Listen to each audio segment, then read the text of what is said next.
Good morning, Nolan, Bitcoiner. Another episode of The Breakup from Montreal today. Another little trip. Came with the wife last night and went to a friend's birthday party, and it was great. And of course, spent the whole night talking about Bitcoin as usual. And wanted to share three stories from this week today that I think give the right frame for breakups in general and breakups with a dollar in this case. And that's always the point of the show. It's a look at the psychological relationship we have with money and discusses how to end the relationship we have with the US dollar and what to frame news stories, how to frame news stories, how to understand the world as it comes at you in this time of change between the fiat standard and the Bitcoin standard, and hopefully to arm you with the frames needed for this psychological change. My basic thesis is that the economy is a psychology engine. This is taken from Scott Adams, and the psychology engine. It's not math, right? We're dealing with numbers, but it's not math. It's not accounting. It's not Austrian school versus Keynesian. Even though, in my whole life, I was sort of one of these Austrian guys, and I thought if we would just prove it, the numbers, the accounting, we're going to get it, right? In the end, what brought me to Bitcoin was that it was a psychology engine, and that the psychology of Bitcoin, in the end, is just so much more superior, and that's what's making it a natural choice for so many. But this whole part of the breakup is kind of messy, and that's what we're talking about today. So you've got three major institutions this week that all criticized El Salvador, right? So you've got Hillary Clinton, who, this is a funny thing. Everyone spends their time on Thanksgiving talking about Bitcoin and cryptocurrencies. It's sort of like a meme in America now. CNBC did Crypto Night in America on the Wednesday preceding Thanksgiving. It's sort of always been there. We at CoinDesk were one of the first to really harness that. We planned our first ever Wall Street event for the day after Thanksgiving. So tomorrow, 5 years ago now, 2017, 4 years ago, yeah, 4 years ago, the first day Bitcoin ever hit $10,000. We just so happened to have an event that day with all of the Wall Street folks. And that was on that first Thanksgiving where everyone had sort of been going on about Bitcoin, the 2017 one, that first real market pump. So Hillary Clinton spends her day on Thanksgiving talking Bitcoin, crypto, and all this stuff, right? She doesn't know the difference. She's not nuanced necessarily in the difference between crypto and Bitcoin and all the rest of it. That's fine. But signaling this idea that it can threaten nation states, right? That it threatens the existence of nation states. Then you get the IMF. After the Bitcoin bond was announced in El Salvador, of course, the IMF now stopping relationships because the US government has stopped relationships with El Salvador, or didn't renew relationships, I guess, with El Salvador. Now the IMF saying, well, we're not going to finance this or that, and threatening and saying it's a problem with stability. Then you get the Bank of England that came out and expressed concern over El Salvador's Bitcoin experiment. So that's three sort of pretty big institutions, right? Hillary being an institution unto herself, right? Of course, no one can deny the power and reach and persuasive ability of Hillary Clinton. I'm no fan, but I will never disparage her talents because she is an extremely talented woman and very powerful and extremely clever, beyond what most people, beyond what I can see, that's for sure, right? I like to use this analogy that like a dog doesn't always understand the difference between the people that it's looking at. You could have a child and an adult, and it might understand power, but they think you're all the same, right? And there's anyone who's even in this IQ world of 130 or high but normal still-ish, you don't know how smart people like Hillary Clinton really are. You know what I mean? And she is not made like normal people, right? Even to understand to be on TV, I don't know what her motivations are, but understanding that you talk Bitcoin on TV on those days, very clever. And of course, it made the rounds, right?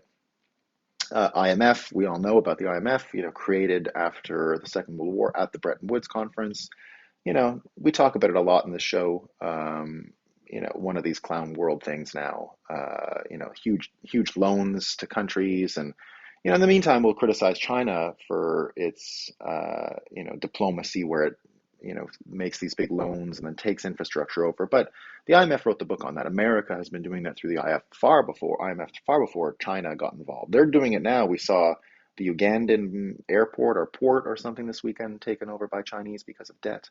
But that's the same as what the IMF did. So let's not criticize China or the CCP for doing this, because those are the rules of the game, as far as it's been played. So uh, you know, we don't like it, but that's the way we're at.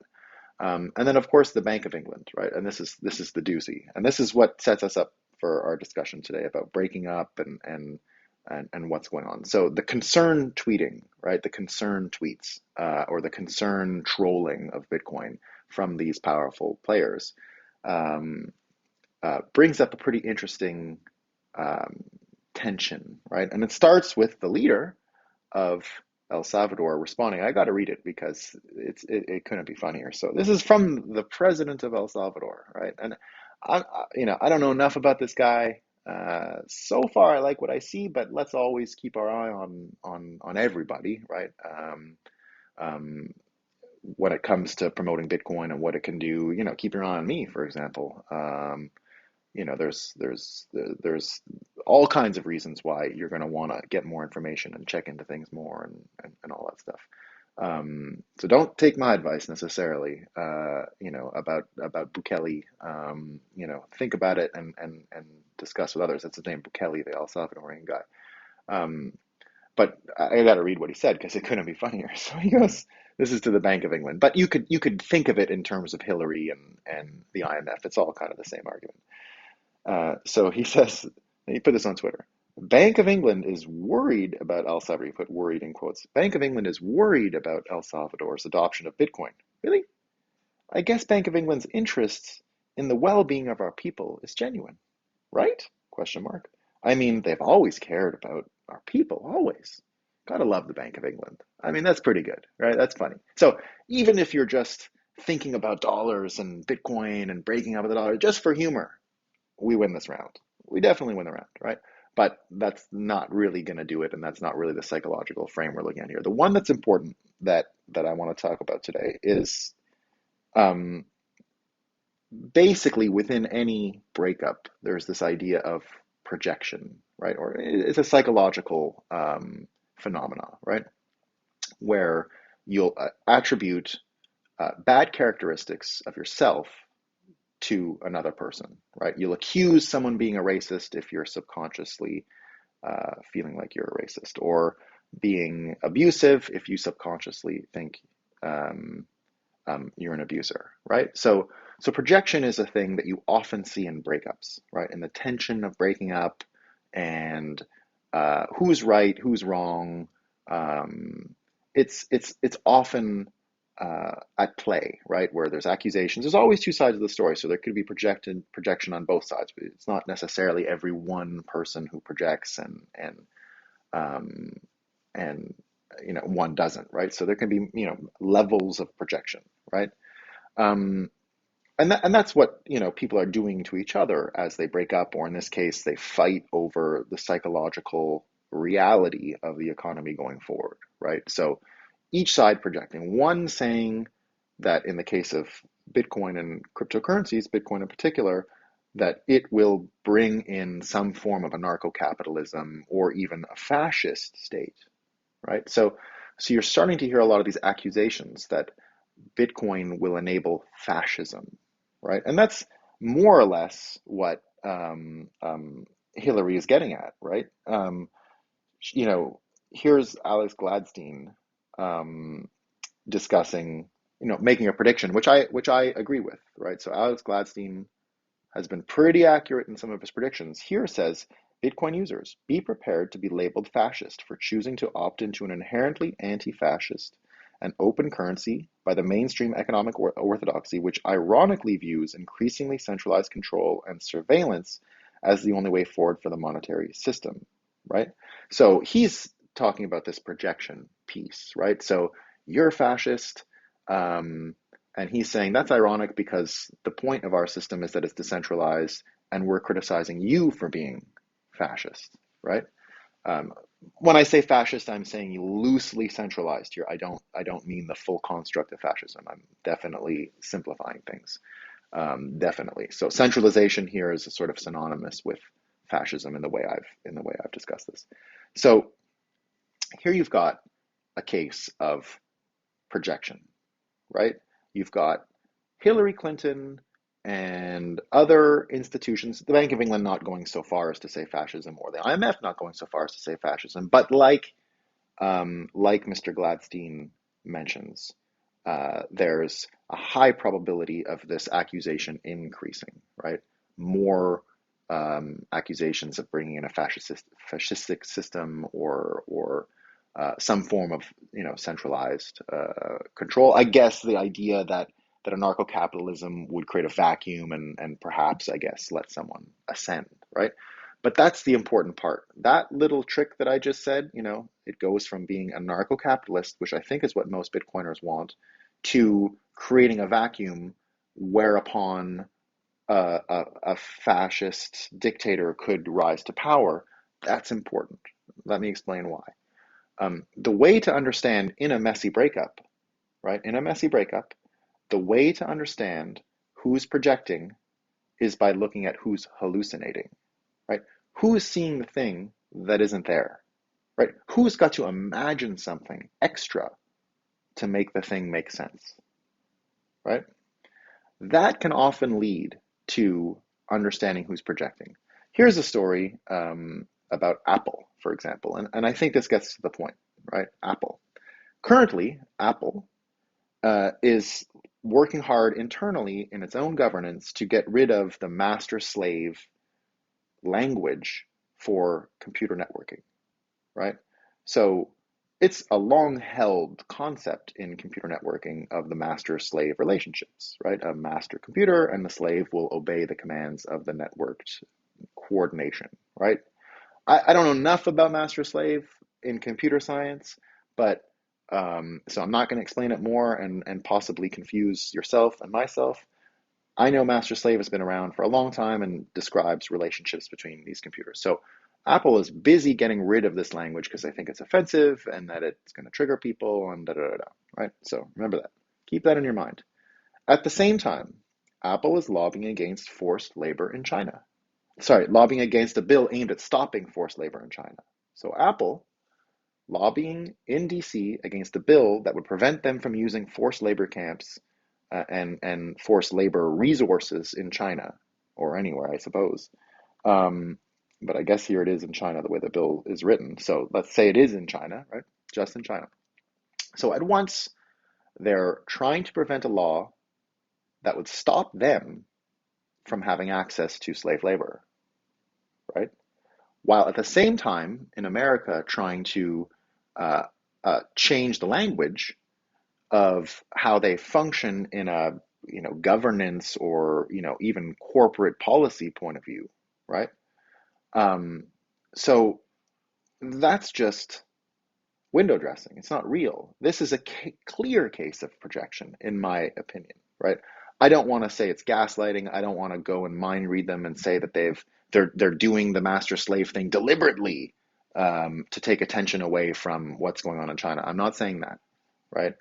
I'm saying that the focus which is on this master slave thing and the signal it sends to the market is the projection because on the other end, deep down, they know what they're doing. They're using Chinese slaves, right? That's what's going on. Um, so it's important to take that as an example of this projection, right? So if someone accuses Apple of being, um, not for workers' rights or sort of pro, servitude of workers in these other countries, um, they've got to imagine this thing isn't happening, right? They've got to imagine that the language of coding is actually what's perpetuating racism. There's a lot they've got to imagine there to make this make sense. They've got to hallucinate, right? Certain pieces for this to make any sense, right? They've got to hallucinate away and see things that aren't there. They've got to, right? Now, bring that back to the fighting of Bukele, the El Salvador guy, and these folks saying that Bitcoin is um, that Bitcoin is, going to bring in this fascist government, and that's the lesson for today about breaking up and how to understand projection, right? It's the things that are hallucinated that aren't there. And in the case of what we're seeing today with a Bitcoin and fiat dollar argument, right? The centralized powers, central banks, commercial banks, which rely on the centralization of regulation, even a centralization of international order of these things, which has already happened with different banking rails and jurisdictions and all that stuff.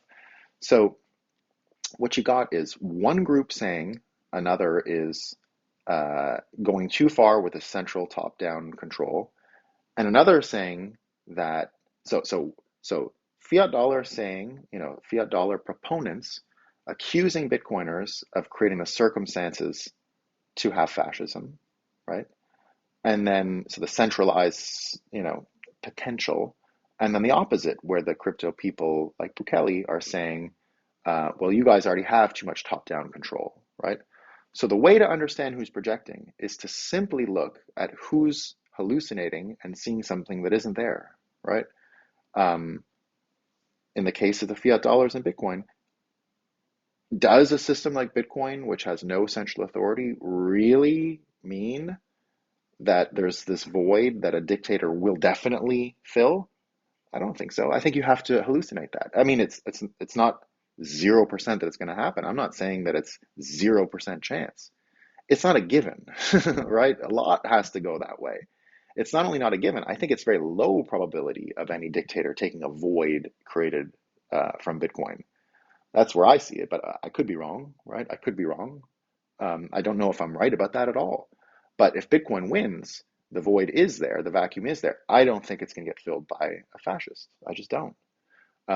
Maybe I'm wrong. But their whole argument requires that it's got to be 100% for you to believe that Bitcoin is going to create a fascist, a dictatorial state, right? So the other end, Bitcoiners complaining about the centralized forces of central banking, um, they don't need to hallucinate, right? There isn't any projection going on here, as far as I can tell. Now, you can take that frame and apply it to almost anything, because I think this is going to be more common going forward, the back and forth, the fighting, right? That's, I think, what I'm signaling today, is that seeing these three forces line up, see the whole field, right? They see the whole field around Bitcoin. The breakup between Bitcoin and the fiat system sort of accelerated because of that, right? The bosses that we have to fight have sort of leveled up now, and it's the Hillary Clintons, and you're going to see a lot more of this. So in my mind, I'm not going to tell you which one is the right way to do. The rule that I have going forward to sort of decipher what's happening, and it's not just for who's going to create fascism or whatever. It works for almost anything when you get into these squabbles and fights and the tension of breaking up that we're experiencing today. The best way to look at it is to see who is hallucinating. If you can see who's hallucinating, um, you know which one basically you should avoid as far as mimicking or copying their ideas. So that's everything for today, guys. Once again, beautiful Montreal. I'm getting some pretty good backgrounds in these shots. That's the Hudson Bay. I think one of the first corporations in the world. I think it's from the 15 or 1600s or something amazing. I used to shop there a lot as a kid. Gonna go do some Christmas shopping today. So that's everything. All right. Next time. See ya.